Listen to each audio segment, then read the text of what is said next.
Tonight, let's delve into a fascinating aspect of the medieval world, paranoia.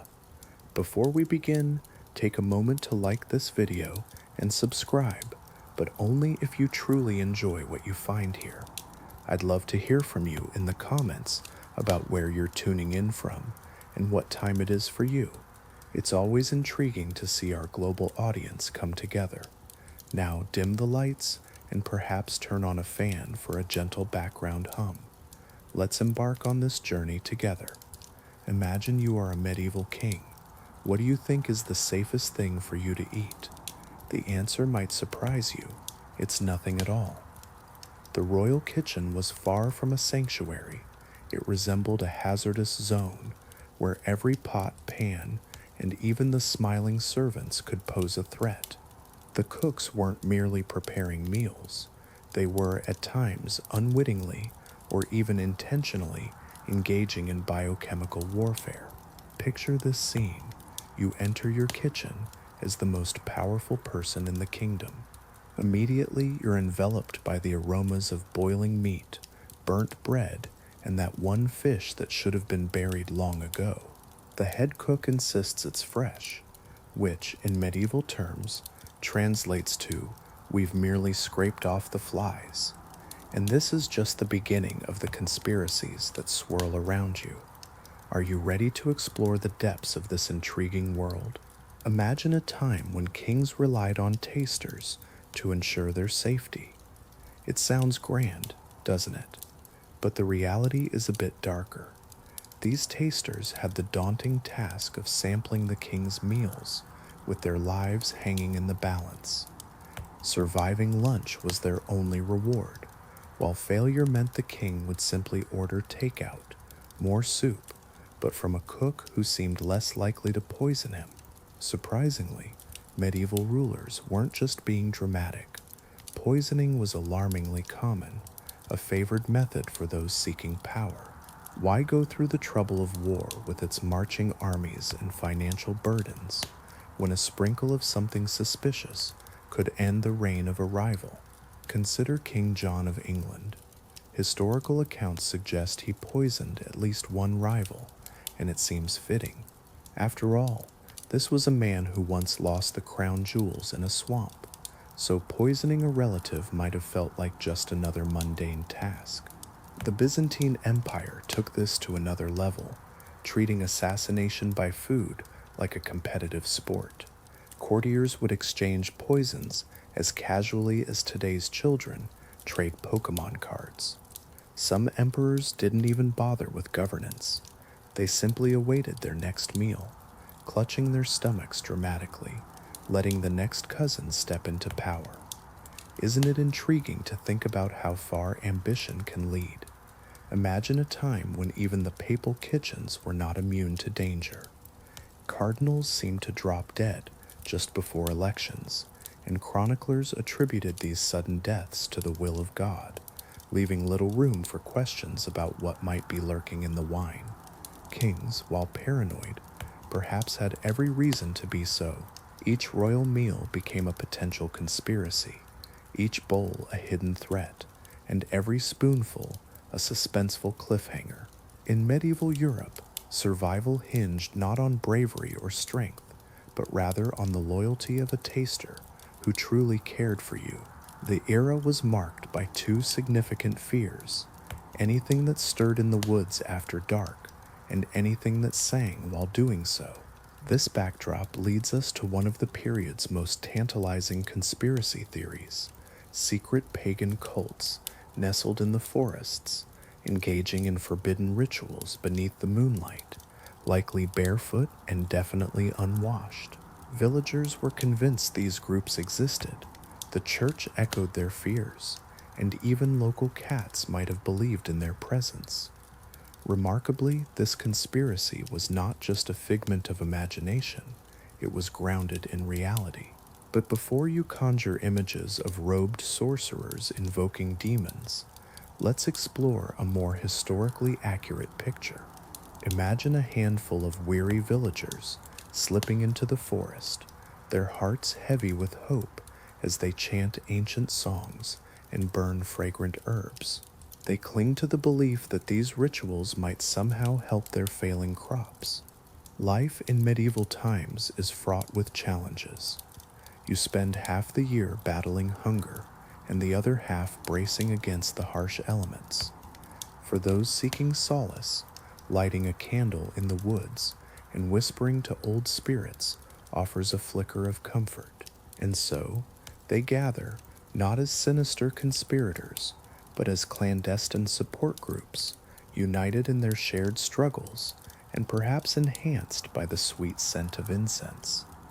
Yet, the Church views these gatherings through a different lens. Anything that isn't sanctioned by Rome is deemed a potential threat, a satanic plot.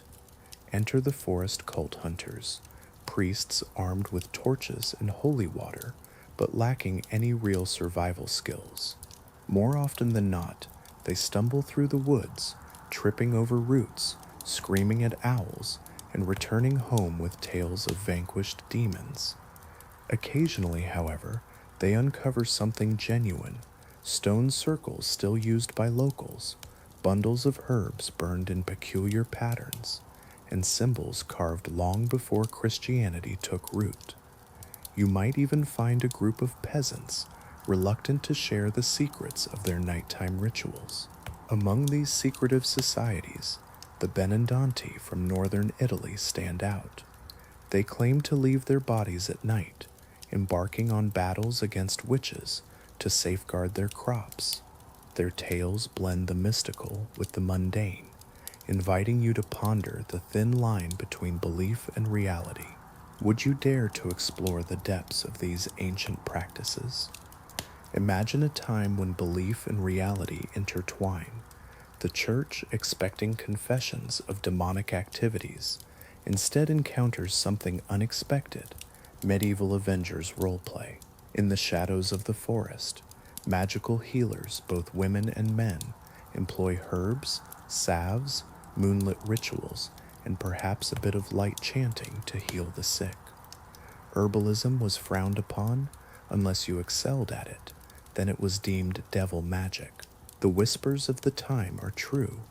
Medieval Europe did harbor secret pagan cults nestled among the trees. They were not evil or monstrous, but fiercely dedicated to preserving their way of life against the Church's influence.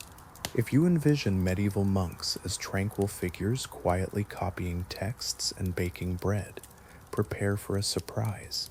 Some of these monks operated like a secretive intelligence agency. While villagers offered prayers, nobles plotted, and kings fretted over their meals, monasteries were engaged in a different kind of sacred mission: gathering information. In medieval terms, this was spying. The Church, the largest institution in Europe, required vigilant eyes everywhere. Who better to serve this purpose than monks? They were literate, discreet, and trained to observe human failings with the keen gaze of a judgmental cat. They moved between monasteries, collecting gossip under the guise of confessions, carefully documenting everything in meticulously organized manuscripts. Take a moment to reflect on this hidden world. It's a fascinating intersection of faith, secrecy, and the human experience. Would you like to delve deeper into this intriguing history? You might think of them as historians, but a more fitting term would be intelligence analysts with exceptional handwriting. The Dominicans stand out as the most notorious, or perhaps the most skilled, depending on your perspective on organized paranoia. Their entire order was built around the mission of uncovering heresy. This meant they were often found interviewing villagers, intercepting letters, and observing people a bit too closely. If a medieval man sneezed near the wrong scripture, a Dominican friar would suddenly appear, ready to ask follow-up questions. These monastic travelers made for excellent spies. They could navigate freely through various kingdoms, carrying letters that no one dared to inspect. After all, who wanted to risk eternal damnation by troubling a monk? Many kings even paid these monks to keep tabs on court scandals, troop movements, and whether nobles were planning any suspicious gatherings. It was like a medieval subscription service for gossip and information. Things took an intriguing turn with the rise of the Inquisition. Suddenly, the church had a whole institution focused on collecting incriminating information.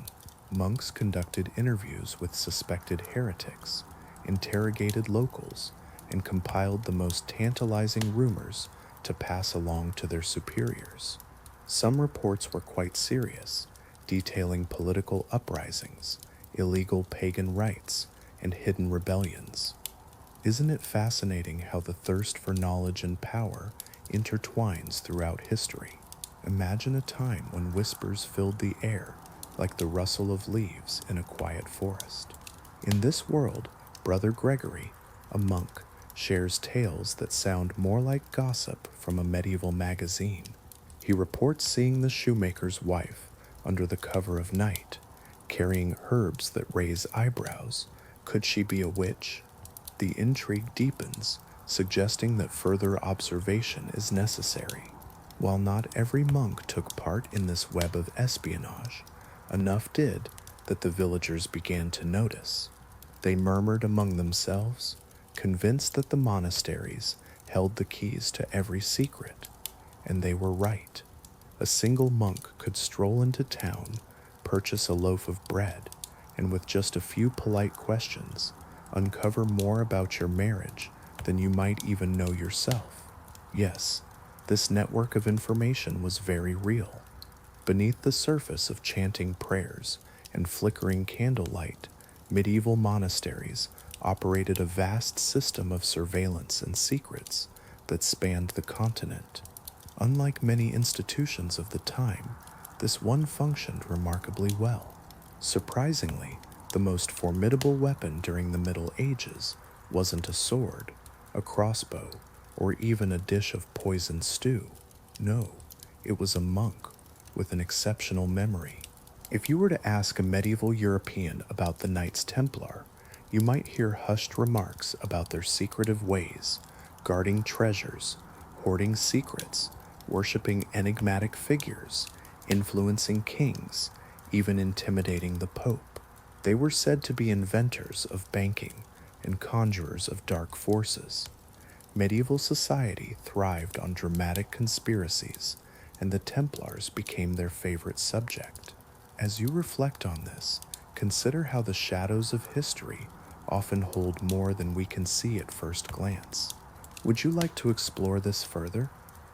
Imagine a time when the Templars began as a humble group of knights dedicated to protecting pilgrims.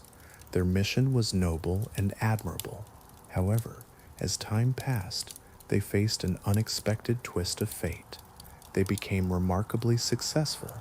Within just a century, their power grew to such an extent that kings found themselves adjusting their plans around them. The Templars amassed castles, vast lands, fleets of ships, and wealth that rivaled much of Europe. They resembled a medieval blend of elite warriors, a central banking system, and perhaps even that enigmatic group your aunt is always researching online. With such power, suspicion naturally followed. Whispers circulated that the Templars were safeguarding an immense treasure. Strangely enough, this rumor held some truth. They pioneered a Europe-wide banking system, allowing pilgrims to deposit money in England and withdraw it in Jerusalem. This practice feels surprisingly contemporary, especially considering the era's superstitions. The Templars maintained coded records, operated secure vaults, and moved funds with a level of efficiency that both terrified kings and frustrated tax collectors. Adding to the intrigue were their secret rituals. The Templars gathered in private, held ceremonies under the cover of night, and made oaths that no outsider could witness. This secrecy fueled speculation across Europe, leading many to believe they were worshipping a mysterious severed head known as Baphomet. In a way, this was a medieval way of saying, We don't truly understand what they're doing, so let's assume the worst. The truth is often more complex than it appears. Their rituals are shrouded in secrecy, involving confessions, strict discipline, and organizational rules. To the medieval mind, this might seem dull, but they craved excitement, and excitement is exactly what they got. King Philip IV of France, perpetually short on funds and skilled at shifting blame, declared the Templars heretics. In medieval terms, this was a euphemism for wanting their wealth. He had them arrested, tortured, and coerced into confessions so outrageous that they make today's conspiracy theories seem timid. Yet, here's an intriguing twist. Philip wasn't entirely mistaken. The Templars indeed possessed treasure, operated a secretive financial empire, and kept knowledge closely guarded from the public. This wasn't arcane wisdom, it was simply banking practices and military codes. In the context of medieval Europe, however, this was seen as nearly the same thing. So while the Templars fell victim to a web of lies, they were also undeniably guilty of wielding too much power for their own good. Their secrecy was not rooted in dark magic, but rather in meticulous bookkeeping, which in those times was nearly considered witchcraft. As the Black Death swept through Europe in 1347, people began to seek answers. What was the cause? How did it spread so rapidly? Why did it seem to favor crowded cities and men who neglected basic hygiene? Many villagers attributed the plague to demons, foul air, or even their neighbor's oddly behaving goat. A particularly intriguing conspiracy theory arises. The church holds more knowledge about the plague than it publicly reveals. Surprisingly, this theory isn't entirely unfounded. The papacy and high-ranking clergy have access to medical reports, merchant letters, and ship logs that the average person never sees. They are aware when outbreaks spread through port cities and when trade routes begin to collapse. Entire monasteries are falling victim to the illness. Meanwhile, peasants toil in the fields, bewildered by their neighbors who suddenly succumb to boils. In contrast, bishops discreetly pack their bags, relocating to countryside villas with better ventilation. To be fair, medieval clergy are not doctors. Half of them believe that illness stems from corrupted humors, while the other half think it's a sign of divine displeasure. Yet they possess one undeniable advantage: information. In the Middle Ages, information travels slower than a peasant on a Monday morning. There are documented instances of bishops closing city gates ahead of plague waves, often without explanation. Monasteries lock themselves from the inside. Clergy communicate in coded letters, using phrases like "the ship brings dark tidings," which translates to "stay indoors. Everything is dire." Have you ever considered the implications of quarantine orders issued during a time of crisis? Some of these orders appeared even before the plague visibly affected the region, suggesting that someone had prior knowledge of the impending disaster. Merchants were acutely aware of this too. Venetian traders documented unsettling warnings from church officials, advising them to steer clear of specific ports a week before the plague struck. This isn't divine foresight. It feels more like insider trading with added layers. Meanwhile, the official guidance offered to the public was far from practical. People were urged to repent, pray fervently, burn aromatic herbs, or even avoid excessive joy. Yes, you heard that right. Joy was deemed a potential risk during the plague. Medieval Europe seemed deeply committed to the notion of suffering. So did the church deliberately conceal information? While it's unlikely they acted with malicious intent, it's clear they prioritized their own interests. They withheld crucial warnings, fearing that panic might undermine their authority or reveal their own uncertainty about how to combat the plague. In the end, the peasants were not mistaken. Someone possessed more knowledge, they just chose not to share it. If you envision medieval monks as serene figures, quietly humming hymns and tending to herb gardens, it might be time to reconsider that image. Beneath the surface of holy texts and melodic chants lay certain specialists, discreet individuals, problem solvers, capable of reciting psalms and perhaps eliminating a political rival without disturbing the choir practice. Imagine a time in medieval Europe when cloistered assassins roamed the shadows. This isn't the plot of a questionable Netflix series, it was a reality. These men weren't monks out of spiritual devotion.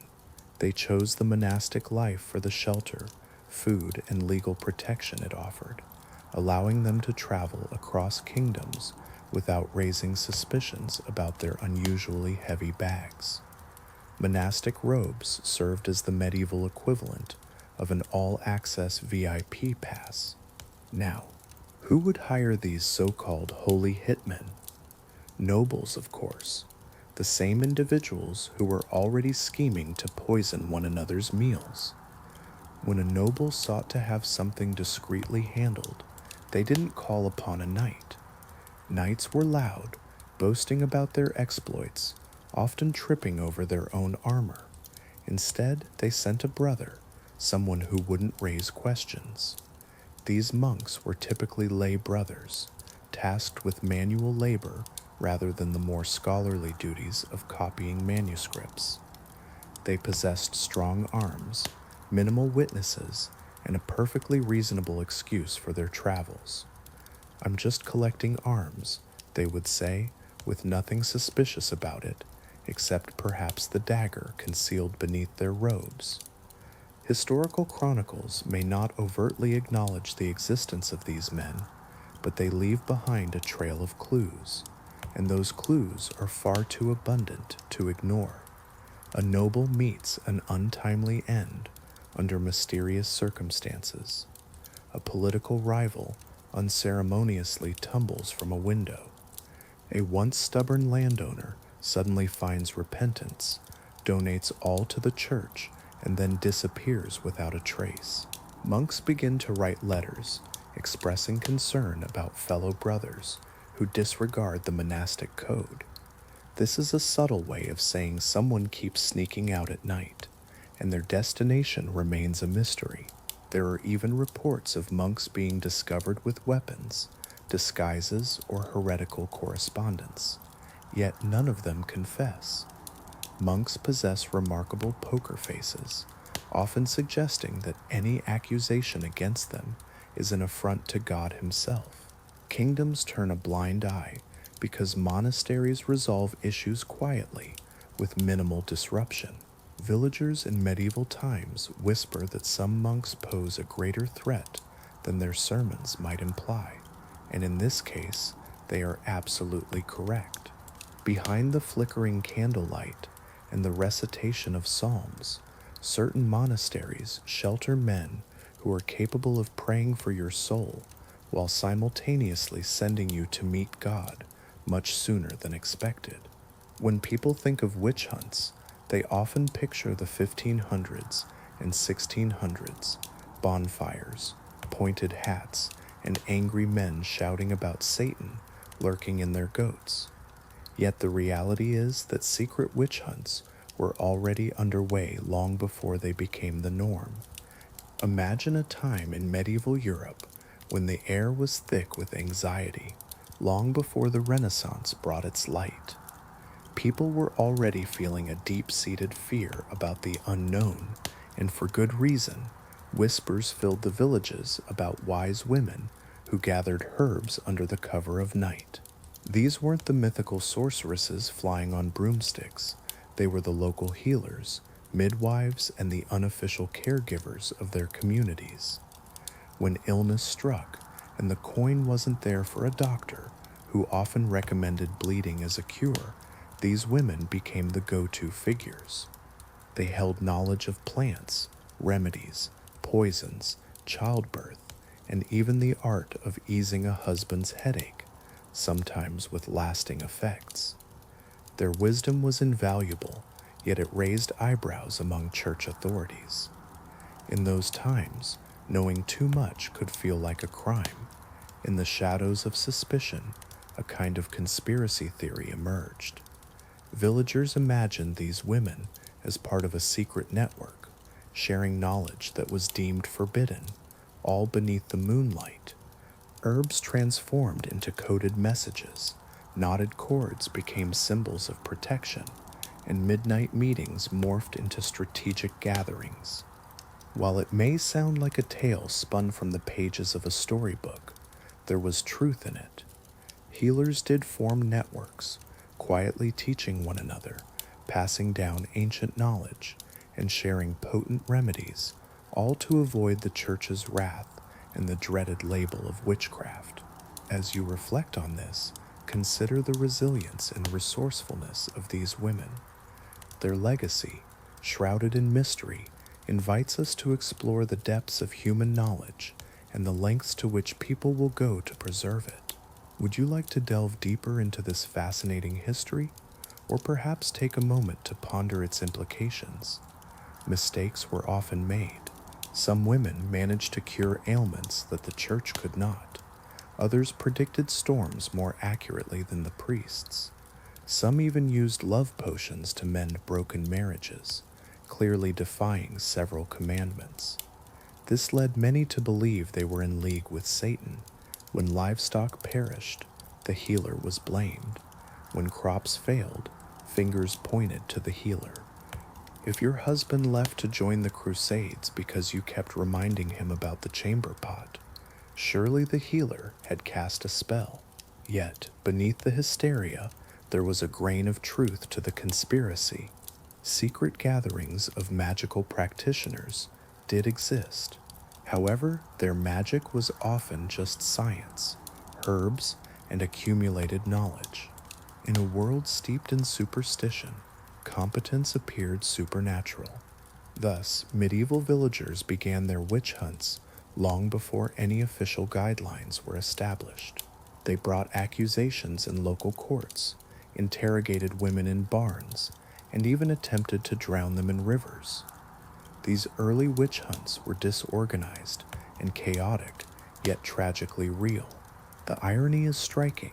The only witches who truly existed were those striving to keep everyone alive, which, in the Middle Ages, was viewed as suspicious behavior. Medieval kings, with their flair for the dramatic, added to the turmoil. In the medieval world, people were drawn to grand gestures and dramatic tales. They reveled in heroic speeches, unnecessary wars, and even the occasional faked death. Surprisingly, many of them suspected these antics, whispering about them in taverns and passing down rumors through generations. In one particularly fascinating case, their suspicions proved to be somewhat accurate. Meet Holy Roman Emperor Frederick II, a man whose eccentricity, intelligence, and visionary ideas left Europe baffled. He was a true polymath, fluent in several languages, passionate about science, a poet, and even a zookeeper. To the medieval peasants, this made him seem suspicious. After all, who could trust a man who enjoyed books? Frederick's death in 1250 was a grand and public affair, witnessed by many. The church sighed with relief, and Europe laid him to rest, believing the chapter closed. But soon, whispers began to circulate that Frederick wasn't truly gone. Instead, he was said to be hiding, biding his time, and preparing to return like a medieval superhero, though perhaps with less impressive armor and a stronger affinity for falconry. This notion sparked the rise of entire cults, dedicated to the belief in his eventual comeback. Isn't it intriguing how legends can take root, even in the most unexpected places? Imagine a world where whispers of a hidden emperor linger in the air. People speak of sightings in the forests, where a figure wanders in disguise. Merchants claim to have encountered a mysterious nobleman, one who pays with Frederick's old coinage. A fisherman insists that the emperor himself asked for directions. Peasants recount seeing a hooded figure at Mass in Sicily, a figure whose posture mirrors that of Frederick, a detail so specific that it suggests an unusual obsession. At first glance, you might dismiss this as mere medieval folly, yet the narrative takes a twist with the arrival of Richard of Eastwell. He asserts that he is the secret son of Richard III, centuries after his supposed death. This man, with his suspiciously refined demeanor and an education that seems out of place for his time, speaks fluent Latin and carries himself with the grace of someone who has never had to bear the burdens of the common man. Historians continue to debate his legitimacy, and it's clear that something feels off in both tales. In medieval times, rulers often staged dramatic exits, vanishing for months or adopting new identities to navigate political turmoil. With record-keeping so unreliable, often just a hurried note before a spilled drink, who can truly confirm the truth? Thus, the conspiracy theory stands, albeit on shaky grounds. Perhaps kings didn't merely die. Maybe they chose to retreat into obscurity, leaving their kingdoms to grapple with the chaos they left behind. Imagine living in a world filled with plagues, rebellions, and chaos. In such a reality, who could blame anyone for faking their own death? For medieval Europeans, few things inspired more fear than water. It wasn't demons, plague, or taxes that haunted them. It was the unpredictable nature of water. It had the power to nourish crops, yet it could also drown children or cause illness before breakfast. When mysterious deaths began to occur, villagers resorted to their usual scapegoat, the nearest well. The notion of poisoned wells spread rapidly. If a family fell ill, the blame landed on the well. If livestock perished, it was the well's fault. Even minor mishaps, like burnt bread or a cousin tripping over a chicken, could be traced back to a cursed well. In the Middle Ages, the connection between cause and effect was quite flexible. Yet, beneath all the fear and accusations lay a darker reality. Sometimes, wells truly were poisoned, not by witches or malevolent spirits, but by rival towns, invading armies, or even an exceptionally irate neighbor. During times of siege, contaminating wells was a common tactic. Armies would dump dead animals, toxic plants, and other unsavory items into their enemies' water supplies. After all, nothing conveys a message of surrender quite like discovering a decomposing goat floating in your water bucket. In fact, siege manuals even recommended such tactics. As you reflect on this chaotic time, consider the lengths people went to survive and the fears that shaped their reality. Would you have acted differently? Imagine a military advisor calmly suggesting that the next step involves sabotaging the plumbing. In European villages, however, siege tactics were a mystery. When illness began to claim lives far from any battlefield, villagers sought their own explanations. Outsiders quickly became the prime suspects. A traveler passing through, perhaps. A merchant selling herbs. Definitely someone who seemed knowledgeable. One of the darkest instances of this occurred during the Black Death, when towns falsely accused Jewish communities of poisoning wells. This was a tragic misbelief, revealing how deeply rooted conspiracy theories were in the minds of medieval people. Water, often seen as dangerous and mysterious, became a perfect target for accusations. Even in peaceful times, wells could turn toxic. Rain would wash waste into them. Dead rats might fall in, and moldy leaves could create a deadly concoction. Most wells were simply unfiltered holes in the ground, surrounded by people who bathed only once a year and believed that germs were connected to astrology. So were wells actually poisoned? In a sense, yes, but mostly by bacteria, something medieval people would have viewed as witchcraft. The irony is striking. While villagers spun tales of secret poisoners, nature itself was doing the poisoning for free. When the world feels unstable, it's natural to seek simple answers. In the Middle Ages, the simplest explanation often became, well, it must be this. Medieval Europe had a fascination with identity crises. If someone arrived in town claiming to be a long-lost prince, the townsfolk didn't hesitate.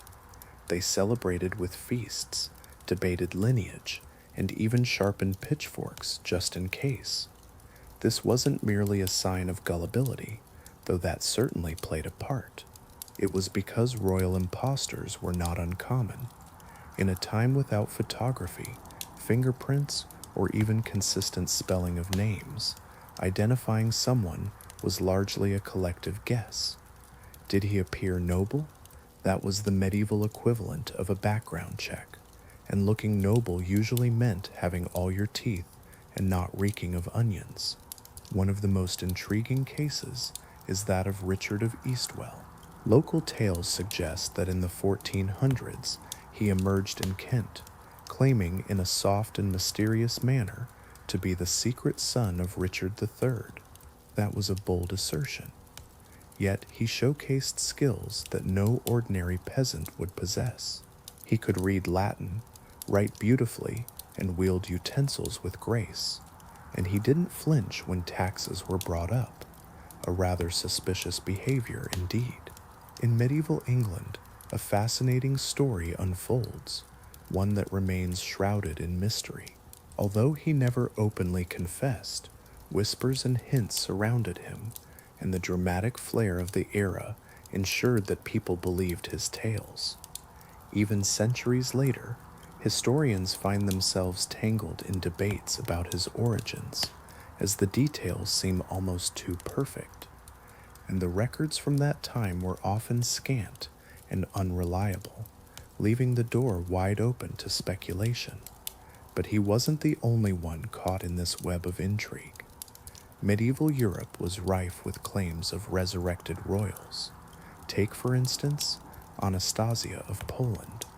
She passed away young, yet several women emerged later, each asserting they were her, armed with courtly knowledge and eerily familiar mannerisms.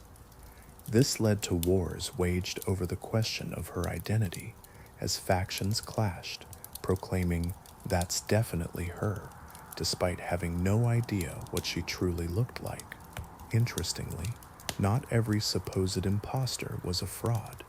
In times of crisis, some rulers would flee or hide, adopting disguises to evade assassination. A king or prince in humble attire wasn't merely a tale of conspiracy, it was a calculated safety measure. This means that every story of a mysterious stranger might hold a grain of truth. Medieval politics thrived on intrigue and plot twists, weaving a rich tapestry of drama and deception. Isn't it captivating to think about the layers of truth beneath these stories? As you reflect on these historical narratives, consider how they continue to shape our understanding of power and identity today. Imagine a world where the death of a royal is always shrouded in suspicion. Whenever a monarch passes away, whispers fill the air. Was the body a decoy? Was the death staged? Or perhaps the ruler is living incognito, regretting every decision that led to the throne. In medieval times, royal impostors became more than mere rumors. They evolved into a conspiracy so frequent that people stopped questioning its possibility. Instead, they began to wonder which cousin is pretending to be dead this time. Now picture the medieval equivalent of a restricted section in a library. Envision a small dusty room tucked away in a monastery, secured with 3 heavy bolts, and guarded by a weary monk whose eyes betray sleepless nights since the Third Crusade. Within this hidden chamber lie shelves filled with books that the church deemed too dangerous for the common folk. These texts were whispered about by villagers as if they were cursed. Here's the intriguing part: these forbidden book vaults were real. The church wielded significant control over education in medieval Europe. If you wished to read, write, or engage in anything beyond the mundane task of counting sheep, you had to navigate through their strict oversight. Consequently, they also dictated what knowledge was off limits. Any material that threatened their authority, contradicted scripture, or suggested that the earth might move, well, that was quietly removed from circulation. As you reflect on this, consider how power shapes knowledge and the narratives we accept. What truths might still be hidden from view? They chose not to burn everything. Burning creates a mess, fills the air with smoke, and draws the attention of peasants who are bound to ask uncomfortable questions. Instead, they opted to store the forbidden texts in special archives known as auraria, or scriptor vaults. In some cases, they simply tucked them away in a locked room that only Brother Thomas enters, often looking guilty when he emerges. What might you find inside these vaults? In where tindit the wev, in fera mulpost arwave, in where tindit the wev, in where tindit the wev de pets, in fera mulpost arwave de peasants. An unexpectedly diverse collection awaits. There are heretical gospels filled with ideas that could lead to an interrogation quicker than you could utter the word inquisition. You'll discover works of Arabic science that, while undeniably accurate, inconveniently contradict Christian doctrine. Medical treatises explore anatomy in ways that would leave bishops in a state of shock. And yes, even ancient pagan manuscripts, copied by monks for research purposes, which translates to medieval curiosity mixed with a desire to avoid trouble. Interestingly, church officials frequently debated the contents of these vaults. Some argued that this knowledge should be preserved for future generations. Others believed it should remain locked away forever, as it posed too many awkward questions. Questions like, if this pagan text can accurately predict an eclipse, what else might it be right about? This often led to silence, awkward shuffling, and the sound of a bishop coughing loudly to steer the conversation away from such uncomfortable topics. As you reflect on this, consider the weight of knowledge and the questions it raises. What might we discover if we dared to explore the hidden truths of the past? These vaults are not just whispers of the past. They represent a significant policy. When inquisitors took control of the libraries belonging to accused heretics, they did not destroy everything. Instead, they cataloged, studied, and stored it away. Knowledge, even if deemed forbidden, held immense power. The conspiracy thrived because people were acutely aware of what was unfolding. Hidden within those monasteries were books capable of shifting perspectives, challenging authority, and unveiling truths that medieval Europe was not prepared to confront. The same applies to the villages, doesn't it? Behind the incense, the chanting, and the heavy oak doors, the church maintained a meticulously curated collection of knowledge. In the Middle Ages, the best way to safeguard such treasure was to feign its non-existence. If there's a place in medieval Europe where conspiracy was not merely a theory but a way of life, it was Italy. Cities like Venice, Florence, Milan, Genoa, and Siena, now celebrated for their beauty, were, during that era, akin to high-budget gangster films, albeit with stunning architecture. These city-states spent centuries masquerading as peaceful trading hubs, while engaging in a relentless covert war of espionage, bribery, and clandestine diplomacy. For years, Italians exchanged hushed whispers about the shadow conflict lurking beneath the surface of official alliances and treaties. Isn't it fascinating to consider the layers of intrigue that shape their history? Imagine a hidden war filled with spies, saboteurs, coded letters and accidents that seem to target only those inconvenient to politics. This conspiracy sounds dramatic, almost theatrical, yet every detail is true. In the realm of Italian city-states, jealousy reigns supreme. When Florence thrives, Siena faces a crisis. If Venice secures a trade deal, Genoa throws a fit. And if Milan constructs a tower that slightly surpasses its neighbors, a feud ignites, lasting generations. These city-states compete in every arena: commerce, banking, architecture, fashion, and even assassinations. Yes, those too were seen as cultural achievements. Amidst this chaos, one of the most advanced espionage systems in medieval Europe emerges. Venice, in particular, is legendary for its secretive operations. The Venetian government establishes an entire intelligence council, complete with coded messages, financial surveillance, diplomatic intercepts, and a network of spies scattered across Europe like anxious confetti. Their enemies tremble, their allies hesitate, and even the Venetians themselves harbor a sense of unease. Adding to this intrigue are the infamous Bosch de Leon, public drop boxes where citizens can anonymously report conspiracies, crimes, or simply note that their neighbor is acting suspiciously Italian. In this world of shadows and secrets, what do you think drives such paranoia? In Italy, a secret council quietly reviews messages, deciding what merits investigation, what should be discouraged, and what needs to be eliminated altogether. While Italy didn't invent the concept of a deep state, it certainly dressed it up in style.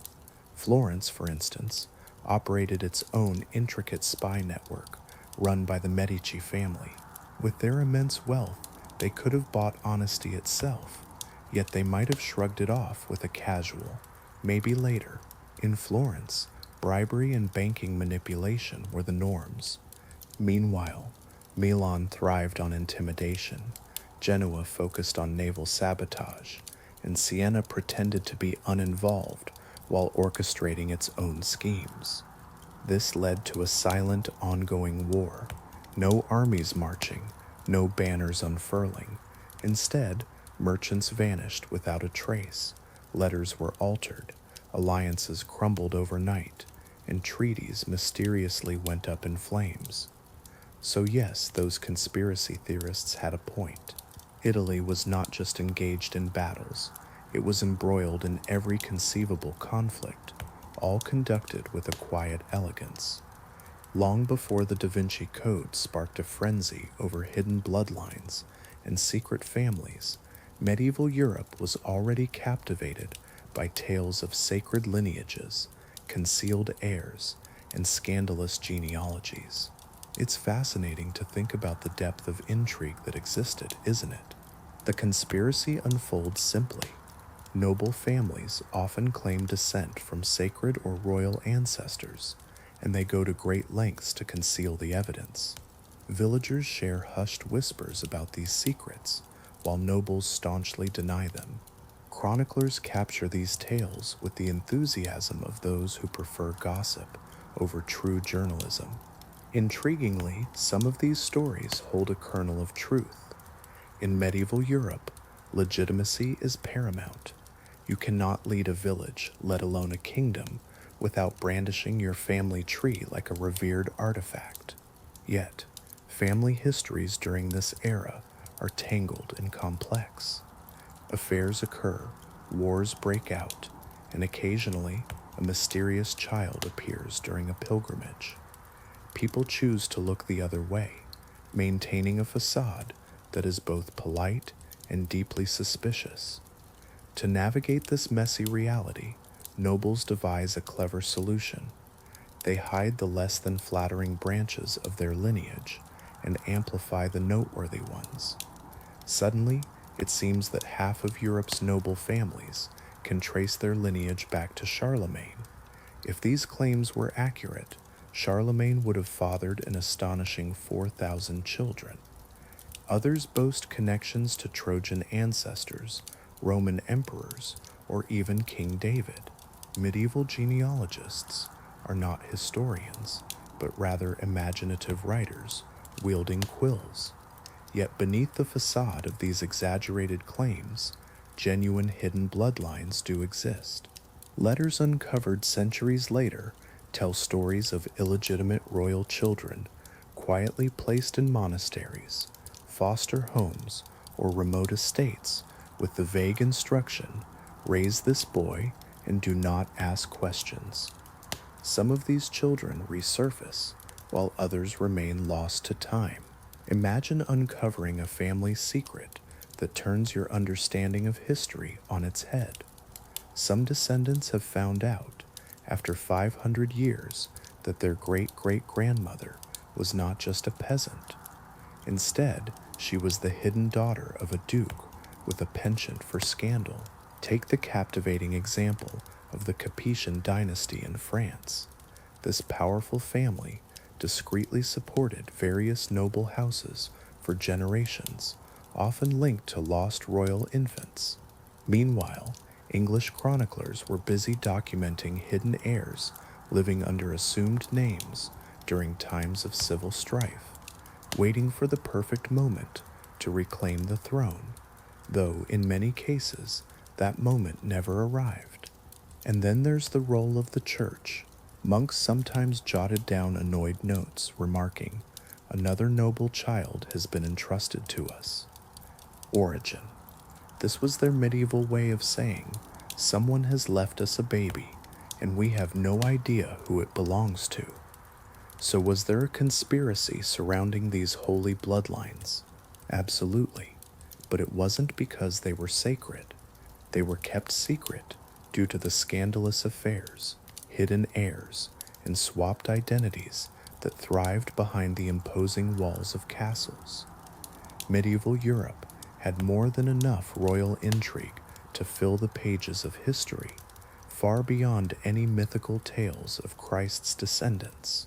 When medieval Christians spoke of clandestine Jewish and Muslim networks operating quietly in Europe, they envisioned something truly dramatic. As you reflect on these hidden stories, consider how much of our history remains shrouded in mystery. Would you like to dive deeper into the past and uncover more secrets waiting to be revealed? Imagine shadowy figures exchanging coded messages, orchestrating plans in secret, much like a medieval version of today's conspiracies. In this tense atmosphere, panic spreads among the church, the kings, the villagers, and yes, even the goats, because goats always seem to panic. But here's the unexpected twist. The networks that existed weren't for the sinister purposes everyone feared. Instead of plotting for world domination, these groups were focused on survival. During the Middle Ages, Jewish and Muslim communities faced relentless persecution. They were overtaxed, expelled, and on particularly stressful days, they found themselves accused of outrageous things like poisoning wells or summoning demons. To protect themselves from extinction, these communities established underground systems for communication and escape. Their efforts were quiet, subtle, and aimed solely at overcoming their misfortunes. These networks comprised safe houses, coded routes, and sympathetic merchants and doctors who traveled in disguise. Entire families would flee across borders using prearranged signals. A lamp in a window, a scratched doorway, or even a simple phrase like, "Is the pomegranate harvest good this year?" served as medieval code for, "I am in danger and need to leave immediately." Jewish communities created informal transit routes that stretched from France to the Rhineland and over to Iberia. Each stop along the way was managed by someone skilled in the art of maintaining an air of normalcy, ensuring that nothing suspicious was ever detected. In the shadows of history, Muslim communities in Spain and North Africa crafted intricate escape routes across the Mediterranean. They moved fugitives, scholars, and persecuted families with an efficiency that stands in stark contrast to the sluggishness of most medieval institutions. While others struggled, these networks thrived, prompting suspicion among Christians. Their competence was often misinterpreted as a sign of conspiracy. If a group could escape peril, surely they were up to something sinister, right? This kind of reasoning is emblematic of medieval thinking. Yet beneath the surface of this hysteria, these underground systems saved countless lives. They safeguarded knowledge, protected families, and kept cultural traditions alive in a time of relentless hostility. Some historians even suggest that these very networks laid the foundation for organized resistance movements that would emerge during the Renaissance. Ironically, the medieval conspiracy theorists who sensed this hidden network were the ones with harmful intentions. They recognized its existence, but completely misread its purpose. It wasn't a threat, it was a lifeline. So in a way, the conspiracy was real, but rather than plotting the downfall of Europe, these networks were engaged in something remarkably uncharacteristic for their time. They were helping people. Medieval Europe is defined by feudalism, a complex web of kings, nobles, peasants, duties, tithes, and taxes that often seemed baffling even to those who enforced them. This is the system that dominated conversations, filled charters, and was preached about by priests who often overlooked their own financial dealings. Yet, beneath this chaotic facade lay another reality, a quiet, unofficial network of deals, favors, and illicit exchanges known today as the shadow economy. Isn't it fascinating how everyone acted as if it didn't exist, even while engaging in it every day? This unspoken conspiracy involved thieves, smugglers, moneylenders, and resourceful peasants, all operating outside the law. They created intricate networks that spanned towns and kingdoms. Secret trade routes flourished, black market goods circulated, and quiet bribes were exchanged in every alley and tavern, from London to Venice. People of the medieval era believed in this underground economy.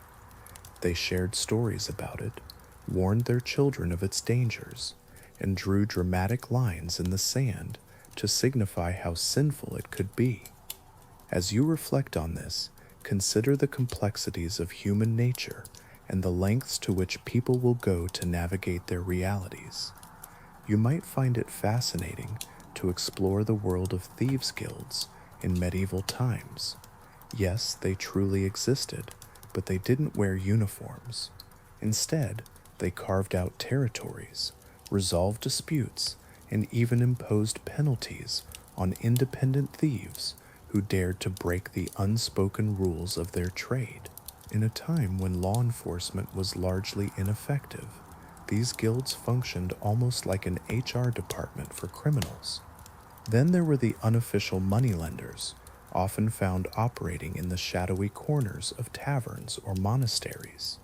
You might picture that one house on the corner that everyone avoided. Charging interest was technically a sin, unless it was done discreetly, in which case it was simply seen as mutual aid.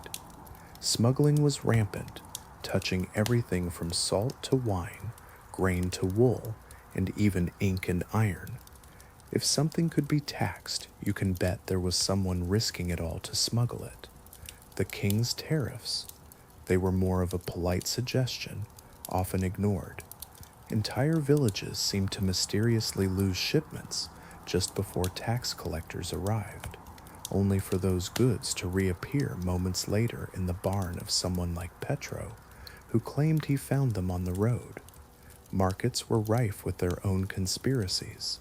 Sellers would conspire to fix prices, bakers would hide cheap flour in their bread, and butchers would alter weights to make their products appear more appealing. Fishmongers might boast about their fresh catch, even if that fish had perished during the First Crusade. In this world, everyone engaged in a little deceit, stole a little, and nodded politely at Sunday Mass, as if God hadn't seen them cheat 3 customers just that morning. Take a moment to reflect on this intricate web of human behavior. It's a reminder that even in the shadows, there's a complex dance of morality and survival.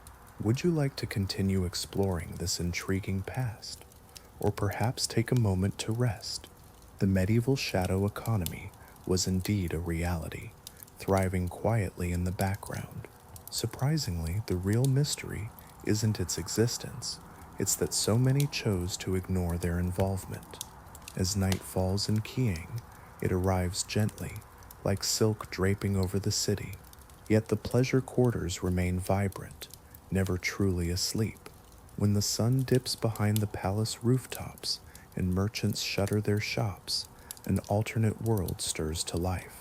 This realm thrives not on laws or obligations, but on sensation, artistry, and the tantalizing promise of escape.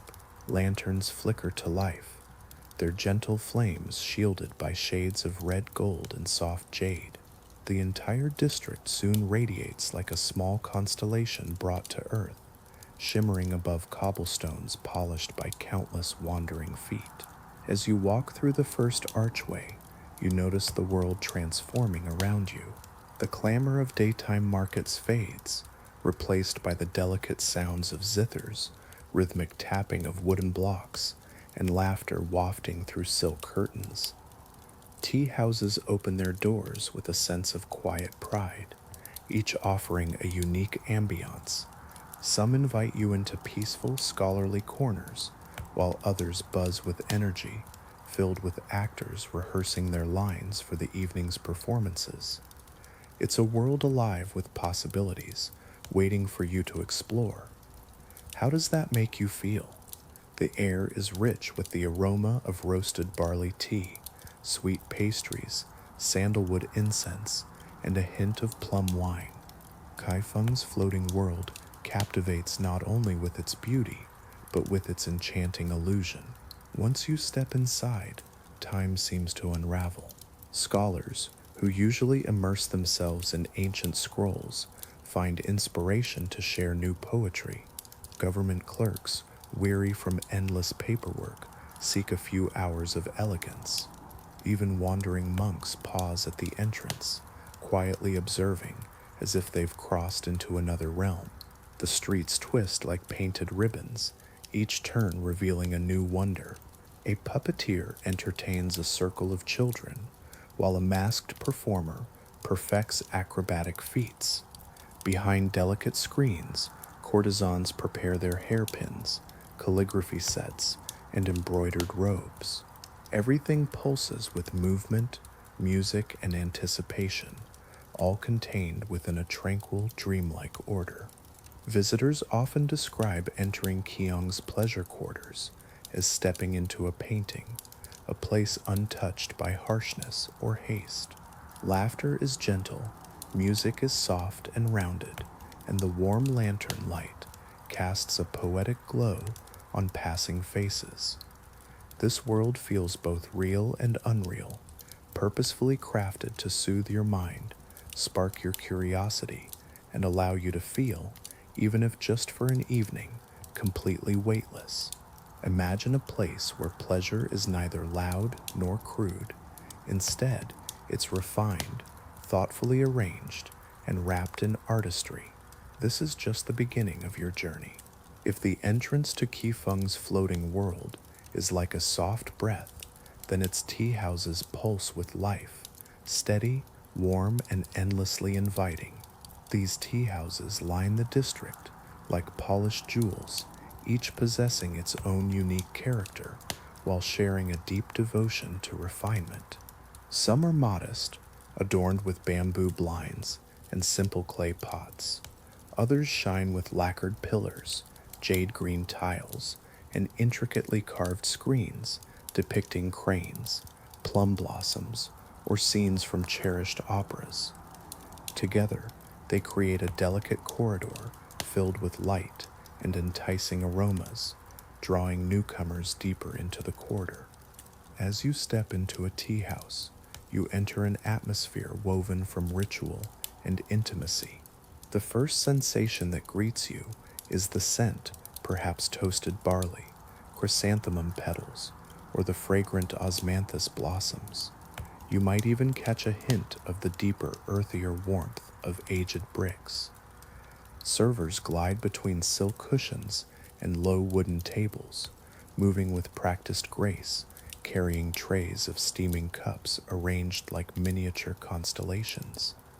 Conversations drift softly, as if even laughter respects the delicate balance of flavors and sounds in this enchanting space. These tea houses offer more than just a place to enjoy a drink. They serve as listening rooms, social theaters, and sanctuaries for wandering thoughts.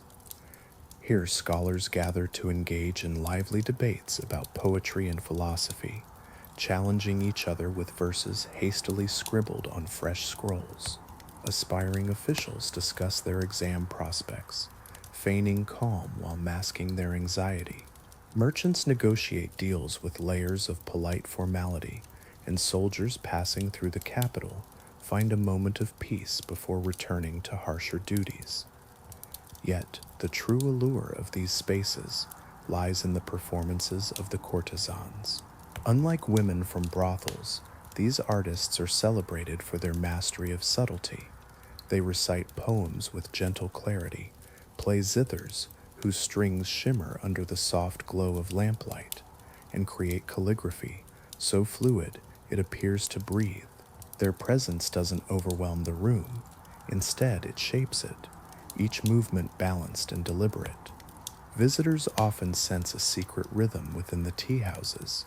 Voices flow like soft rivers, music rises in delicate waves, and the clinking of porcelain cups punctuates each moment like a quiet heartbeat. Some guests arrive seeking conversation, while others simply wish to immerse themselves in the tranquil atmosphere. As you reflect on this, consider what draws you to such spaces. What do you seek when you step into a world filled with art, thought, and connection? Some seek silence, yet all depart with an unforgettable impression. Here, time seems to slow and soften, as if it too desires to linger over one more cup. In the ethereal realm of Kaifeng, pleasure begins not with longing, but with tranquility, and the tea houses embody this essence perfectly. As night envelops Kaifeng's floating world, the tea houses release their final wisps of steam, and a new sound begins to emerge. The distant rhythm of drums, the rustle of silk sleeves, and the warm symphony of voices drifting from the many theaters in the district. These spaces are the heart of the pleasure quarters, where imagination isn't just entertained, but completely liberated. Stepping into a Kaifeng theater means surrendering to dreams brought to life through movement, color, and song. The buildings themselves are masterpieces of craftsmanship. Some are humble wooden halls with open stages and benches polished smooth by countless visits.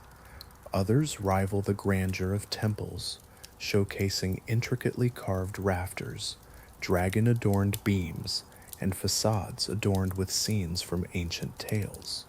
Lanterns dangle overhead in layered arrangements, casting a golden glow that softens every edge, transforming the faces of the audience into ethereal silhouettes of anticipation. Inside the theater, actors wait behind screens adorned with plum blossoms and galloping horses. Their makeup serves not just as decoration, but as a powerful transformation. White powder smooths their faces into otherworldly masks. Bold crimson accents highlight emotions, while ink-black lines can shift expressions with the slightest movement of the eyes. Costumes shimmer under the soft lamplight, featuring embroidered robes in turquoise, mustard yellow, snow lotus white, and imperial red, each symbolizing the roles they are destined to portray.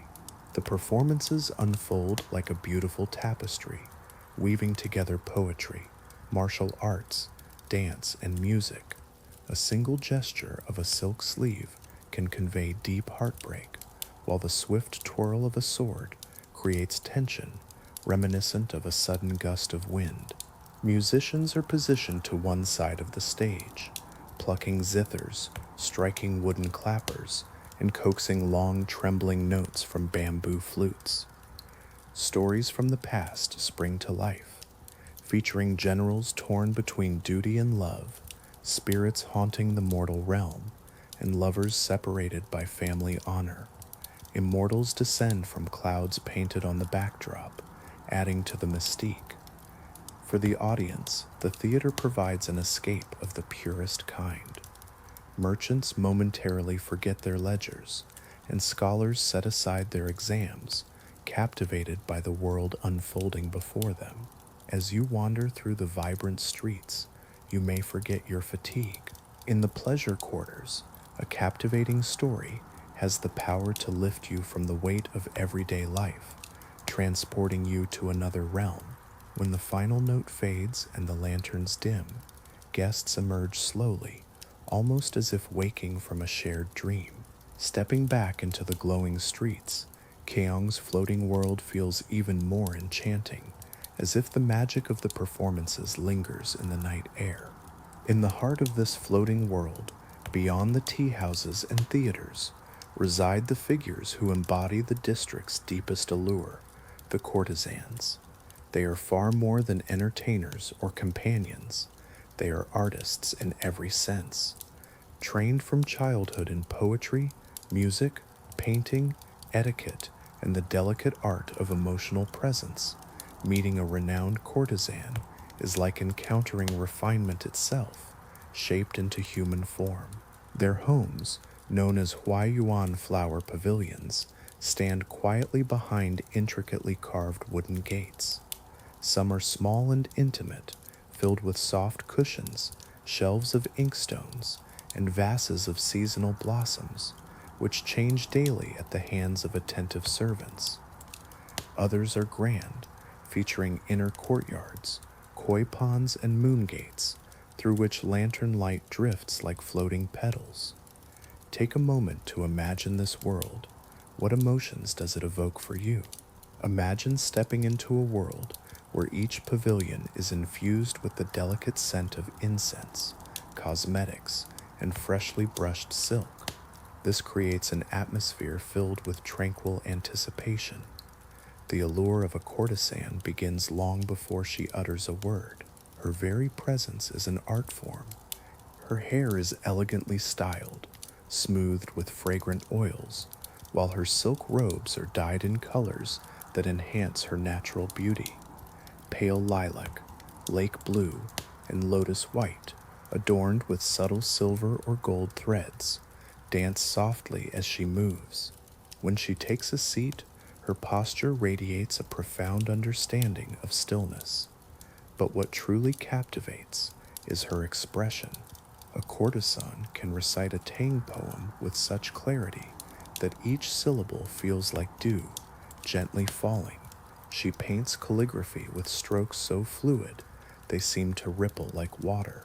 When she plays the pipa, her fingers dance so deftly that listeners swear they hear not just wood and strings, but the very wind whispering through bamboo.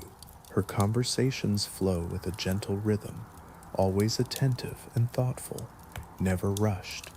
Visitors come not seeking mere pleasure, but rather a respite from the outside world.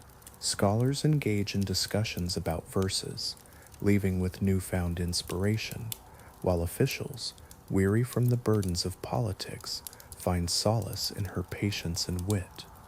Young nobles, feeling restless and uncertain, find solace in the quiet confidence of a talented courtesan.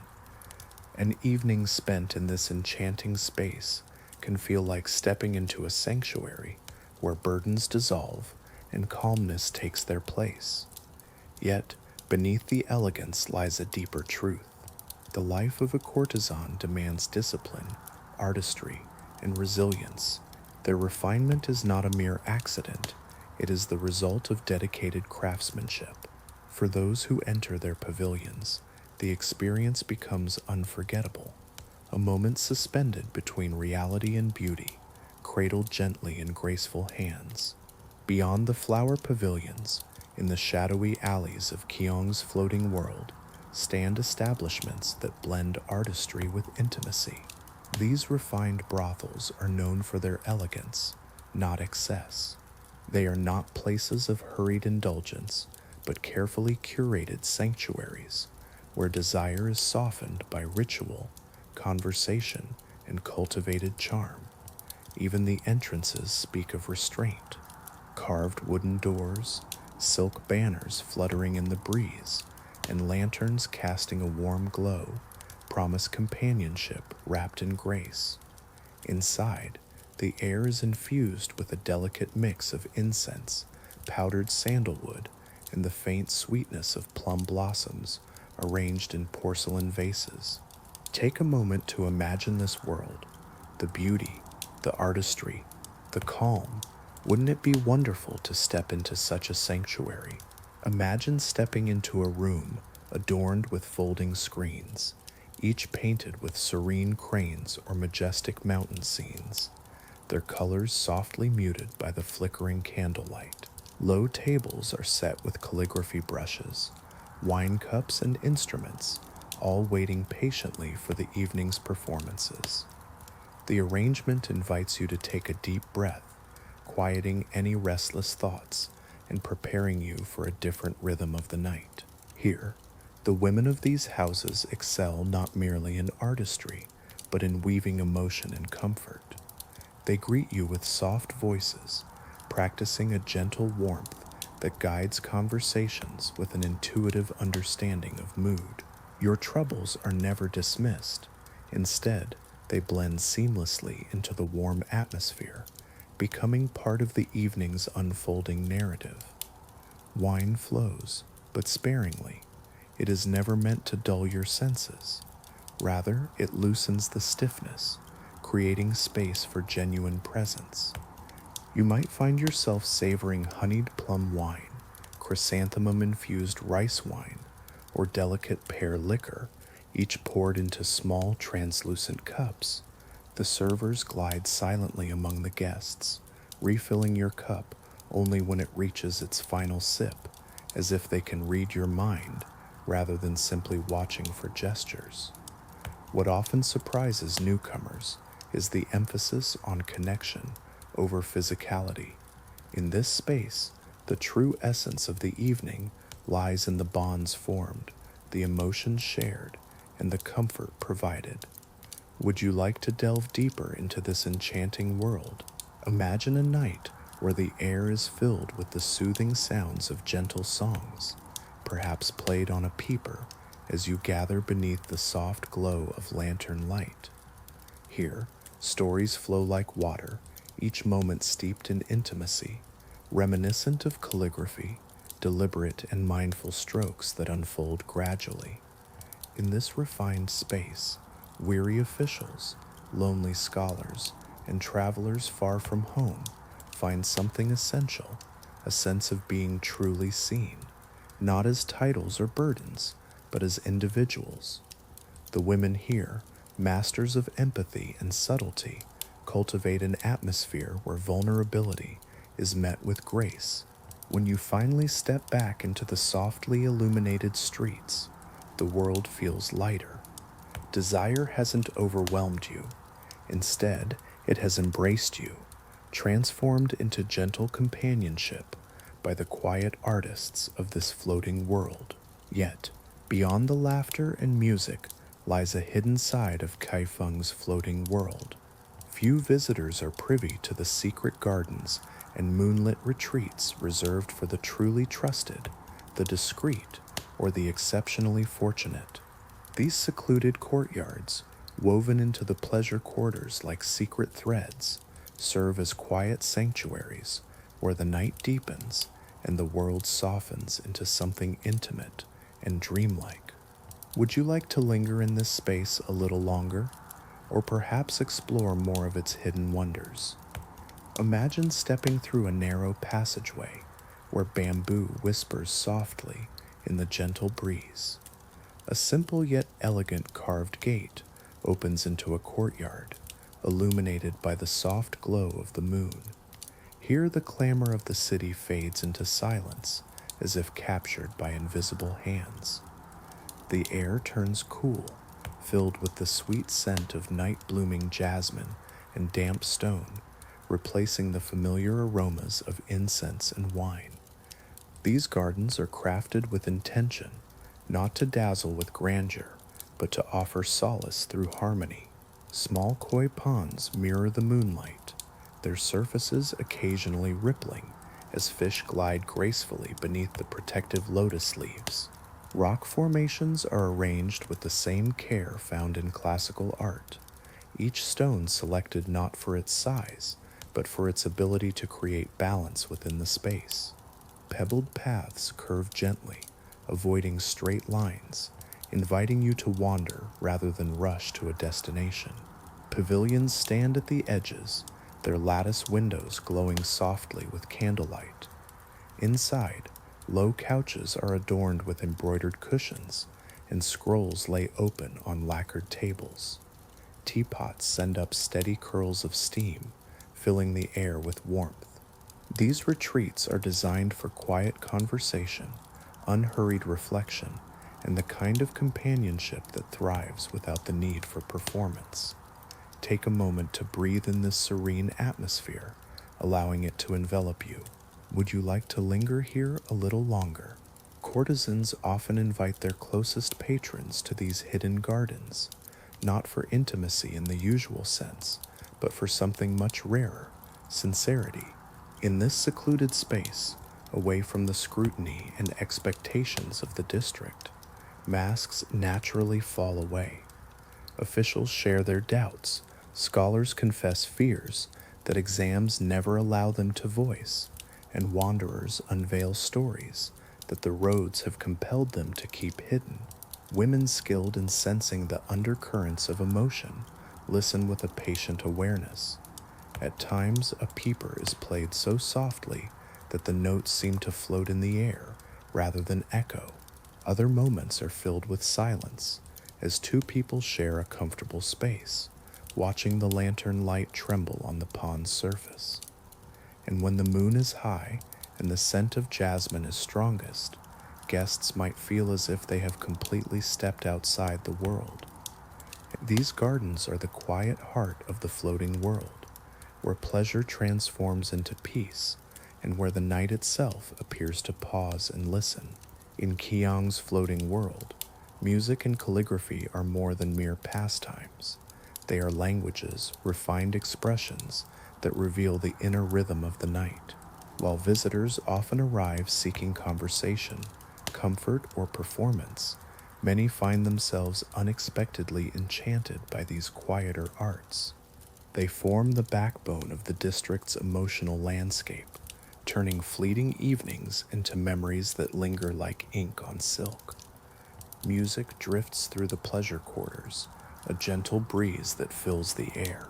The peeper, with its pear-shaped body and vibrant notes, emerges as the most familiar voice of the night. Courtesans skillfully pluck its strings, their fingertips calloused yet graceful, creating melodies that can shift from playful to melancholic with just a change in tempo. Beside it, the guqin offers deeper, meditative tones, its slow vibrations resonating directly in your chest. Guests who close their eyes often claim to hear mountains, rivers, and vast skies within its unhurried rhythms. Bamboo flutes add another layer, their warm, breathy notes floating above the district, like birds gliding across a dusk sky. Small ensembles gather spontaneously in tea houses or pavilions, blending instruments much like calligraphers blend ink. This is not a performance designed to dazzle, rather it creates an atmosphere meant to envelop you. Each note is placed with care, and every silence is given room to breathe. Calligraphy brings its own kind of quiet magic. Courtesans keep inkstones ready at all times, along with brushes made from wolf, rabbit, or goat hair, each chosen for specific strokes. In this world, every detail matters, inviting you to pause and savor the moment. Would you like to continue exploring this enchanting experience? Imagine a tranquil scene where a woman kneels beside a low table, slowly grinding ink. The rich fragrance fills the air as she guides her brush across fresh paper. This act is more than just a task, it's a meditative ritual. The beauty lies not only in the characters she creates, but in the graceful motion of her wrist and arm. Some guests write classical verses, while others paint free-flowing characters that reflect the evening's mood. You might find yourself mesmerized, not by the words themselves, but by the serenity of the process. Each stroke seems to gather emotion and release it with a gentle precision. In this floating world of Keong, witnessing music and calligraphy reveals that artistry is not merely decorative, it is essential. These moments invite you to be present, to pause amidst the rush of life. You can breathe deeply, listen closely, and watch as ink blooms on paper, discovering that beauty can be both delicate and enduring. The pleasure quarters of Keong are shaped not just by the performances within them, but by the diverse personalities that gather each night. Scholars, merchants, government officials, travelers, and dreamers come together, creating a vibrant mosaic of life. In this space, you are invited to explore the richness of experience, to embrace the artistry that surrounds you. Would you like to continue this journey, or take a moment to reflect? In a place where everyone seeks something unique, a gentle spell envelops the district. Here, the rigid lines of status blur, and people connect, not through titles, but through mood, curiosity, and a shared appreciation for subtle beauty. Among the most frequent visitors are scholars, after long days spent preparing for the demanding imperial examinations, where perfect memory, flawless reasoning, and endless discipline are prerequisites. They arrive in the evening, their minds heavy with confusion and bureaucratic anxieties. In this floating world, they find solace. Tea houses transform into sanctuaries where debates flow freely, and courtesans, skilled in literature, offer insights that surprise even the most confident young intellectuals. Some scholars leave with new verses to ponder, while others depart with their hearts gently stirred by a courtesan's calm smile. Merchants, weary from their negotiations and travels, seek something different as well. They yearn for companionship that transcends profit. They relish the warmth of shared drinks, stories exchanged under the soft glow of lantern light, and the comfort of being seen not as negotiators, but as fellow humans. Many bring exotic goods from distant provinces, spices, fabrics, carved trinkets, and gift them to their favorite courtesans, not in an attempt to buy affection, but to honor the artistry that surrounds them. Consider how this space invites connection and reflection. What might you discover here? Officials arrive cautiously, wrapped in layers of duty and secrecy. Yet within the pleasure quarters, even the sternest bureaucrats soften. Some seek intellectual sparring partners, while others prefer silence. A few come simply to observe, finding comfort in watching life unfold without needing to control it. The courtesans understand how to navigate these men, listening without judgment and offering empathy without obligation. Then there are the wanderers, individuals whose stories have been shaped by the road, soldiers between assignments, monks passing through the capital, entertainers from distant cities, and young dreamers unsure of their place in the world. They come without expectations, content to sit beneath lanterns, sip warm tea, and feel part of a wider, gentler human tapestry. What unites all these groups is a shared desire for refuge. The pleasure quarters are not an escape from responsibility, but a pause from its weight, a space where emotion, beauty, and conversation flow freely. Here, every visitor, regardless of their background, finds a small corner of belonging in Kiang's luminous night. As night in Kiang gently gives way to the pale edges of dawn, the pleasure quarters begin their quiet transformation. As the lanterns dim, their glow, once reminiscent of warm constellations, flickers softly, hinting at the end of the night. The music fades, conversations quiet down, and the vibrant world that thrived just hours ago begins to gently retreat, much like silk robes being tenderly stored after an elegant evening. In this tranquil hour, the streets embrace a rare stillness. The laughter and footsteps that once echoed beneath the eaves are now hushed, replaced by the gentle sweep of brooms and the rustling of early morning vendors setting up their stalls. The sweet scent of jasmine and warmed wine dissipates, giving way to the refreshing aroma of dew on stone and the faint sweetness of steamed buns rising in nearby kitchens. Tea houses close their intricately carved doors one by one, their curtains falling like tired eyelids after a long night filled with stories, debates, and whispered secrets. Within the flower pavilions, courtesans extinguish their candles and loosen their elaborate hairstyles, releasing the weight of the day. Their instruments rest on low tables, strings cooling in the morning air. The women move now with a softer grace, a more private elegance. It's not the polished performance of the night, but rather the quiet routine of those who navigate between two worlds.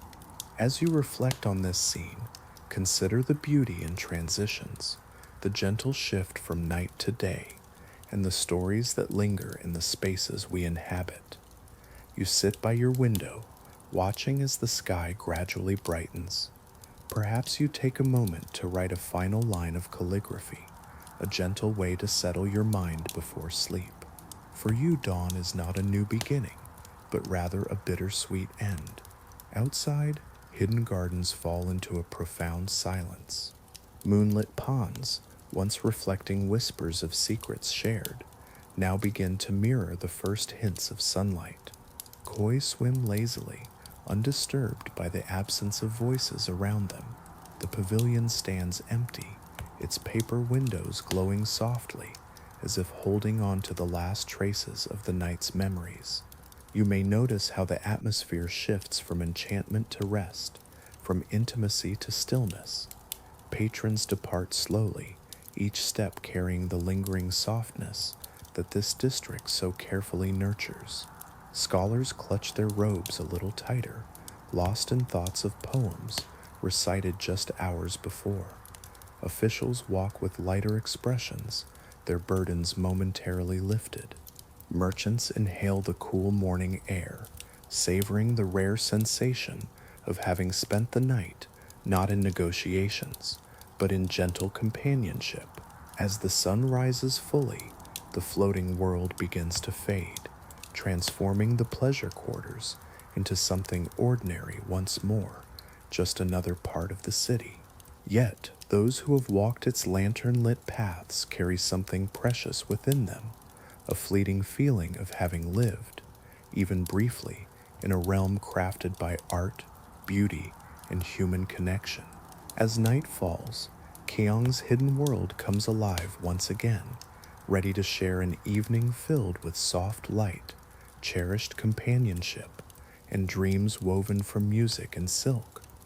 When you think of Alexander the Great, you might envision the epic battles, the dust of Issus, the fierce river charge, and the phalanx formations gleaming in the sun. Yet behind these grand victories lies something quieter, less glamorous, but infinitely more remarkable: the logistical machinery that supported him. His army didn't simply traverse continents out of sheer bravery.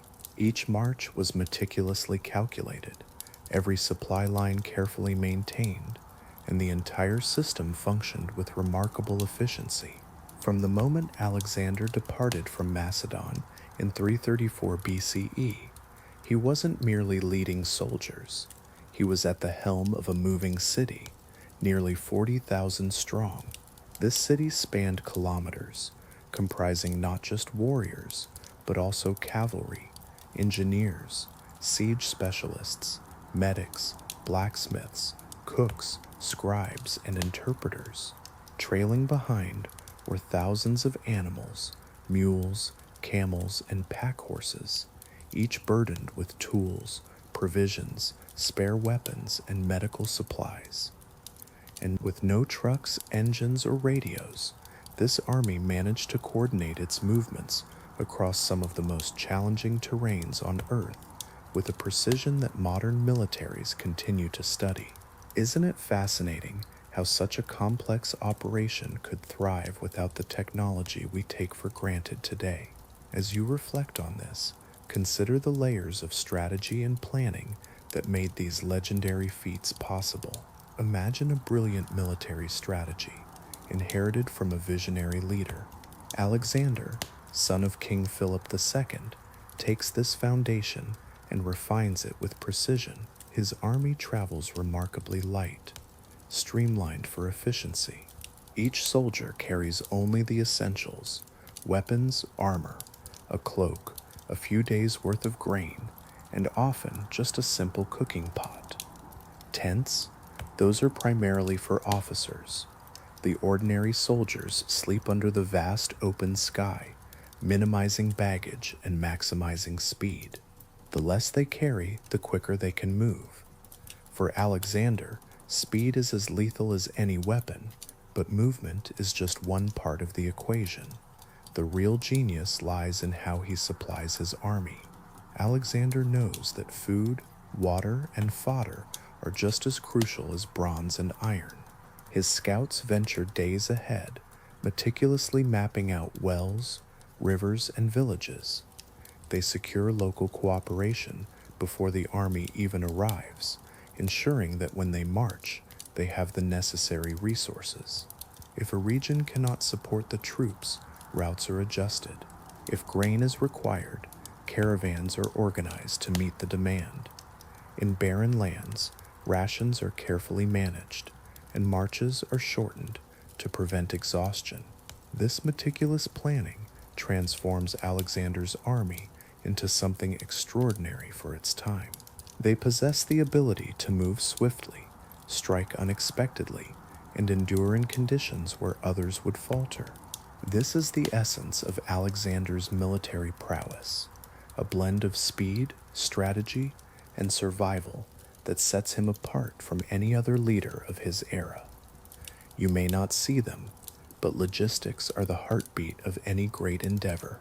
They are the silent engine that allows a young king to lead an army across vast deserts, treacherous mountains, and sprawling empires without faltering. Feeding 40,000 men isn't just a task, it's a daily crisis that looms large. Alexander's commanders grasped this reality better than anyone. A soldier might endure sleepless nights and march on bleeding feet, but without food and water, the entire army is at risk of collapse. Discipline fades, and the momentum of the campaign vanishes. Before any battle, any victory, or any moment of glory, there lies the essential grain, tons of it, gathered from various sources to sustain this powerful machine. The foundation of their diet consisted of barley and wheat, with each soldier consuming about a kilogram daily. When you multiply that by tens of thousands, plus the needs of cavalry horses, pack animals, and the herds that accompany the troops, the numbers become staggering. Alexander found a solution not through stockpiling, which would hinder their movement, but through a strategy of constant acquisition. His scouts and quartermasters ventured ahead, establishing agreements with towns and villages before the army even arrived. They negotiated for grain, fodder, salt, dried meat, and sometimes even livestock, ensuring that supplies were delivered right along the army's path. As you reflect on this, consider how vital these unseen efforts are in the grand tapestry of history. Wouldn't you agree that the strength of an army lies as much in its resources as in its warriors. When cooperation breaks down, the Macedonians resort to aggressive foraging. This isn't mere chaos, it's a well-organized effort. Units spread out in a wide radius around the marching column, gathering grain, cutting fodder, and seizing supplies. Yet, Alexander prefers diplomacy over destruction. If a village is burned today, there will be no food tomorrow. By securing its loyalty, he strengthens his supply line. The cavalry demands even greater attention. Each warrior consumes as much as 10 men, and Alexander commands thousands. The grasslands dictate routes just as much as strategy does. In barren areas, herds of sheep and cattle march alongside the army, creating a living supply line. Fresh meat, milk, and hides travel on 4 legs, consuming the land and sustaining the troops. Water is the ultimate determinant of movement. As the army marches, they often set out at dawn, halting at rivers or wells by noon before the heat becomes unbearable. Scouts locate water sources days in advance, marking safe routes through regions where a single misstep could lead to dehydration and death. Alexander views supply not as an afterthought, but as an invisible battlefield. Winning this battle is essential for keeping his men strong. Losing it could lead to collapse. Each day the army marches. The supply officers are engaged in their own critical struggle. Imagine a campaign measured not in casualties, but in grain sacks, hoof prints, and the soothing sound of water flowing where it's needed most. While many remember Alexander's victories for their grand clashes, phalanx against empire, cavalry against chaos, the true battleground lies beneath the soldiers' feet. The terrain serves as both enemy and ally, shaping the pace, direction, and survival of the campaign. Alexander instinctively understood this reality. He approached the land with the respect a master sailor gives to the wind, something to be acknowledged, utilized, and never underestimated. The Macedonian army moved along meticulously chosen routes, with scouts and engineers leading the way. They studied the ground, measured distances, located sources of water, and assessed whether a long column of troops could pass safely. A road that is too narrow or muddy could stall the entire army and leave it vulnerable to ambush. A river that flows too swiftly could claim hundreds of lives, both men and animals. Time and again, Alexander sidestepped disaster simply by adjusting his route by a few miles. Such a small change could have massive consequences. Crossing mountains posed some of the greatest challenges. The Balkan Rangers, the Taus Mountains, and especially the Hindu Kush pushed the army to its limits, testing their endurance and resolve. As you reflect on these strategic choices, consider the delicate balance between nature and military might. How might such insights apply to your own journey? Narrow paths force soldiers to march in single file. The cold makes weapons brittle, while snow blinds the horses. Avalanches and rockfalls threaten entire units. Despite these challenges, Alexander plans each ascent with mathematical precision. He schedules breaks at sheltered ledges, prepares fires in advance, and redistributes pack animals to avoid accidents. Reserves of grain are saved specifically for these perilous climbs. The deserts present even harsher conditions. The Syrian steppe, the edges of Mesopotamia, and later the Gedrosian desert create a battle against nature rather than an enemy. Heat, thirst, and disorientation become the true adversaries. Alexander's movement through these regions relies entirely on prior knowledge. He interrogates or bribes local guides, captured scouts, traders, and nomads to uncover information about wells, hidden springs, and shaded wadis. A single wrong turn could could spell disaster for thousands. Alexander's brilliance lies not just in following advice, but in selecting the right advisors. Even in open plains, skill is essential. The army marches in flexible formations, keeping cavalry close to protect the supply trains. Engineers work on the fly, leveling the ground, laying planks over marshy areas, and reinforcing the banks of rivers. When bridges are absent, they construct their own. When rivers are too wide, Alexander employs boats, rafts, or captured ships to cross. You can sense the determination and ingenuity in every step of this extraordinary journey. As you reflect on these challenges, consider how preparation and adaptability can shape outcomes in your own life. Every crossing becomes a swift construction project, executed with military precision. Movement transforms into more than mere transportation. It evolves into a strategic advantage. By mastering the land, Alexander gains control over time itself. He arrives where enemies expect him to be weeks away, striking before they even imagine his approach. The terrain doesn't hinder him, it enhances his capabilities. This mastery, more than any weapon, renders his campaign unstoppable. No ancient campaign thrived solely on brute strength. Armies lacking information stumbled blindly into deserts, ambushes, empty storehouses, and poisoned wells. Alexander grasped this truth better than any commander of his era. His empire was not solely constructed through force, but through a network of eyes and ears, scouts, informants, interpreters, diplomats, and local guides who formed the vital nervous system of his logistical operations. Each march commenced with thorough reconnaissance.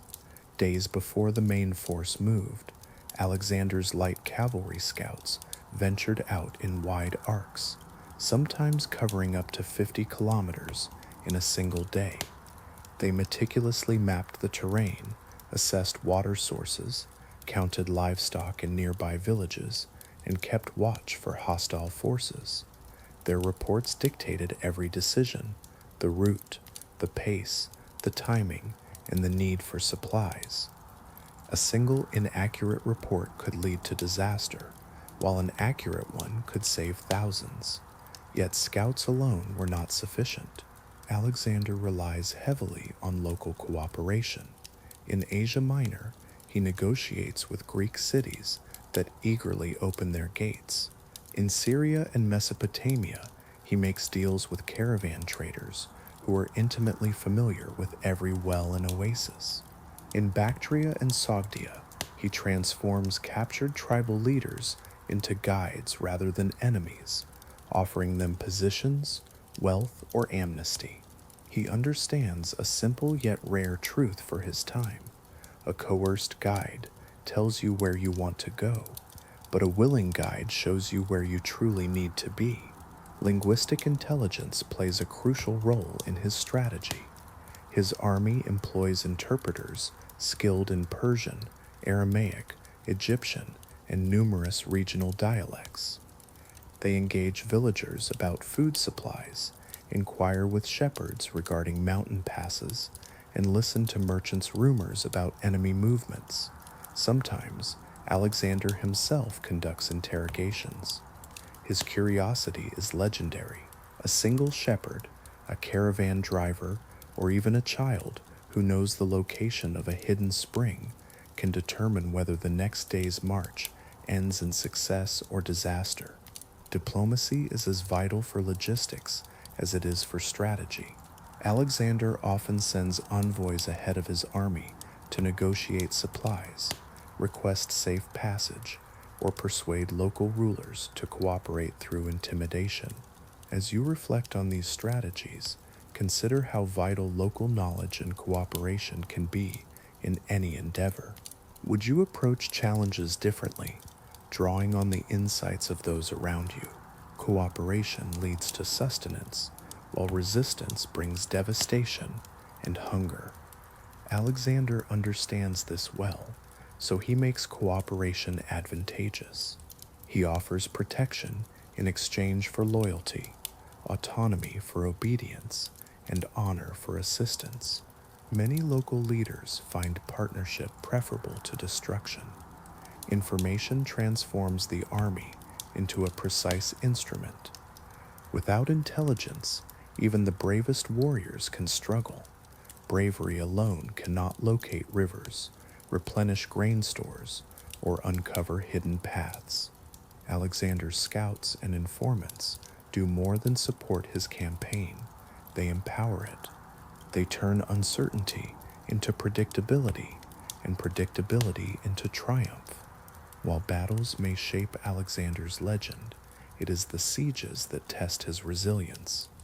Capturing a fortified city requires more than courage. It demands meticulous planning. Logistics, including supplies, manpower, tools, food reserves, and crucially time, are essential. Each siege depletes resources at a rapid rate. Nevertheless, Alexander never shies away from attacking a fortified city. He has mastered the essential rhythm of siege warfare: build, supply, pressure, and endure. When the army lays siege to a city, the first command is not to attack, but to construct. Engineers and carpenters step forward, armed with tools, axes, and ropes. This deliberate approach sets the stage for a successful campaign. Imagine a scene filled with the sounds of axes biting into wood and the rustle of leaves as massive trees fall. The army, once a force of warriors, transforms into a bustling construction crew. They require vast amounts of timber for crucial equipment: ladders, battering rams, catapults, and siege towers. This timber, sourced from forests far away, is cut by labor detachments who wield axes instead of spears. Picture the meticulous process. Trees are felled, shaped, and loaded onto carts or pack animals. They're then transported to the siege lines, where every piece of wood plays a vital role. The engineers, renowned for their skill, analyze the walls they face, pinpointing weaknesses and calculating the angles for their artillery. They guide the construction of siege towers and platforms, while carpenters craft walkways to connect them. Miners dig beneath the walls, creating tunnels that are propped with timber, ready to be set ablaze to bring down entire sections. Every structure demands a continuous supply of nails, ropes, pulleys, hides, shields, and spare wood. The logistics of a siege resemble running a vast workshop, all while under the threat of enemy fire. As the army remains stationary during the siege, the challenge of sustenance grows. With movement halted, food consumption increases, but foraging opportunities diminish. To combat this, Alexander anticipates the need for supply lines before the siege begins. Grain is stored in temporary depots behind the troops, and convoys of pack animals diligently rotate between these depots and the front lines, ensuring that the soldiers remain nourished and ready for what lies ahead. In times of conflict, securing cooperation from nearby villages becomes vital for maintaining a steady supply of food. A siege can stretch on for days or even months, and without a prearranged supply chain, even the mightiest army can find itself starved and weakened. Time is truly the most precious resource in such situations. A prolonged siege brings the threat of disease, desertion, dwindling supplies, and the possibility of enemy reinforcements arriving. To counteract these risks, Alexander employs constant pressure. Artillery bombards the walls day and night, while sappers dig tirelessly beneath them. When cities are near water, Marines launch amphibious assaults. The aim here goes beyond merely breaking down walls. It's about shattering morale. Alexander seeks to ensure that the city surrenders before the ticking clock of logistics runs out. Each stone hurled from a catapult, Every tower rolled forward, and all the underground tunnels supported by timber reflect a crucial truth. Alexander doesn't rely solely on brute force to win sieges. Instead, he combines engineering, careful calculations, and relentless preparation to wear down enemy cities long before the final breach. Water, while essential for life, stands as one of the most formidable challenges Alexander's army faces.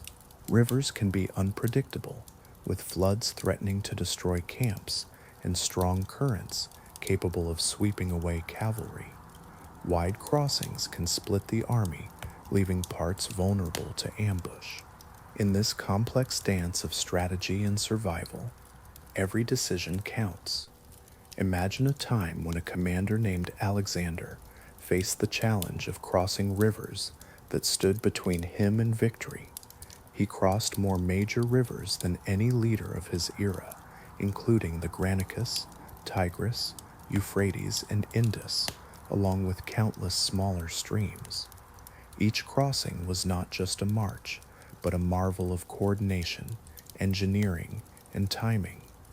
The journey began with careful reconnaissance. Scouts assessed the rivers, measuring depth, speed, and the stability of the banks. They identified potential crossing points, paving the way for the engineers to devise the safest methods for passage.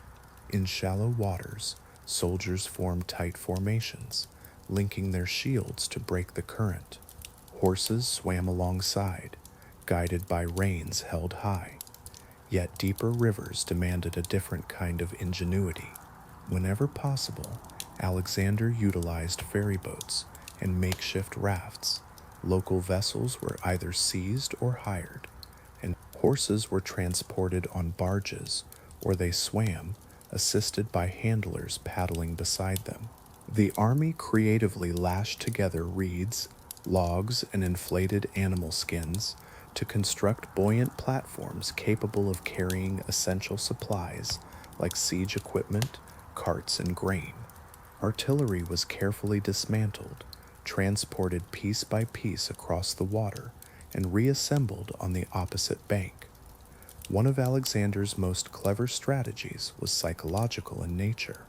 He often crossed at night or upstream, leaving enemies guessing about his movements. At the Tigris, for instance, his army crossed under the cover of darkness, strapping their shields to their backs as flotation devices. As you reflect on these remarkable crossings, consider the blend of strategy and courage that defined Alexander's approach. Each river he crossed was a testament to his leadership and the unwavering determination of his men. What lessons can you draw from this tale?